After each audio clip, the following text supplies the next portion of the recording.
C'est ici que le voyage a commencé. C'est de l'aéroport de Sanaa, la capitale du Yémen, que sont partis dans des avions de fret les 2 colis piégés à destination des États-Unis. À l'intérieur, entre 300 et 400 grammes d'explosifs, assez pour faire sauter un avion. Leur destination, des synagogues de Chicago.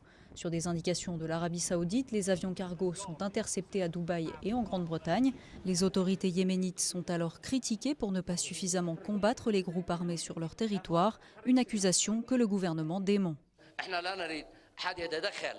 Nous ne permettrons à personne de s'ingérer dans nos affaires intérieures et nous combattrons le terrorisme par nos propres moyens, avec nos propres moyens. Lundi, les autorités américaines confirment celui qui a fabriqué les bombes est l'un des artificiers d'Al-Qaïda, Hassan al-Aziri. Au Yémen, après la fermeture des agences d'envoi de colis, c'est une jeune étudiante qui est arrêtée pendant 24 heures. Son numéro de téléphone figurait sur les colis. Malgré l'inquiétude de la communauté internationale, le président américain Barack Obama a rapidement réaffirmé son soutien au Yémen.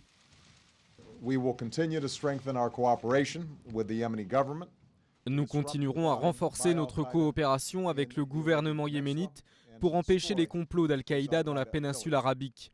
Nous continuerons également nos efforts pour renforcer un Yémen plus stable et plus prospère, pour que les terroristes n'aient ni le temps ni l'espace dont ils ont besoin pour planifier des attaques.